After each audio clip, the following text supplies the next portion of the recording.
I've always liked winter mornings. Something about the way the cold air bites at your skin feels refreshing. It clears your head like nothing else. I usually jogged early, before the sun rose, when the streets were empty, and the world felt like mine alone. That moment wasn't any different. At least, that's what I thought when I laced up my sneakers and stepped out the door. The air was biting cold, with a thick, clinging fog in the otherwise dimly lit street. The street lights flickered every now and then, casting faint pools of light that barely cut through the haze. But I didn't mind. The silence was peaceful, the world was still asleep, and I liked it that way. I started my run, feeling the rhythmic thud of my feet against the pavement. My breath came out in little clouds, puffing in front of me like smoke signals. Everything felt so serene. Empty streets, white houses, just me, the cold, the fog.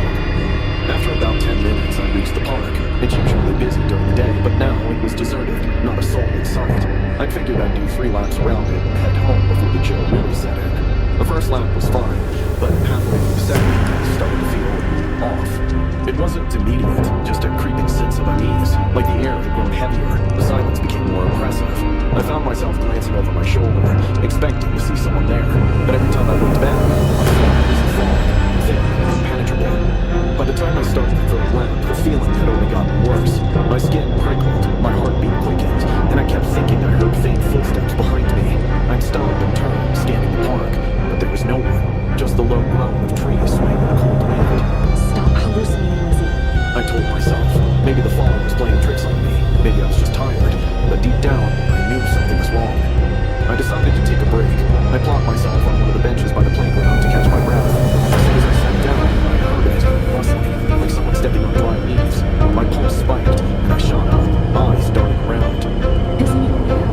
I called out, my voice sounding small and shaky. No answer. I scanned the area, trying to focus, but the fog was too thick.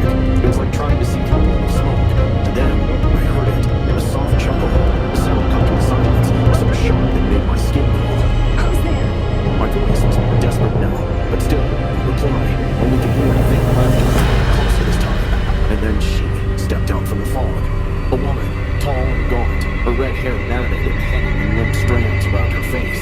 She was wearing a torn white nightgown, stained with crimson, awfully resembling blood. My eyes slowly traced upwards until I met her watch. Her eyes, God, her eyes. They were wide, wild, smeared with mascara, and she'd been crying for hours. I froze, unable to move. My breath caught in my throat. The woman's lips curled into a smile, but there was nothing kind about it. It was the kind of smile that sent chills down your spine, the kind of smile that made you want to run.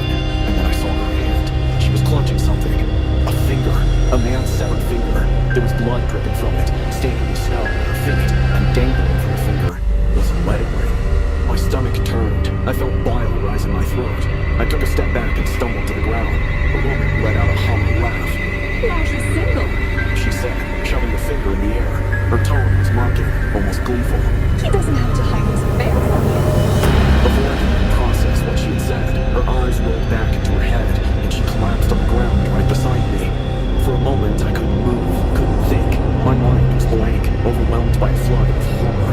And then somehow, I snapped out of it. My hands fumbled for my phone as I shakily dialed 911. Cops arrived within minutes, though it felt like hours. They took the woman away, but not before telling me the truth. Sophia was an artist who had killed her husband while he slept. She was somehow convinced he was having an affair with a secretary. Afterward, she cut off his ring finger and wandered the streets in days. I was later told that Sophia was sent to a mental institution. She never spoke a word again after that night. And me? I haven't jogged in the early morning since.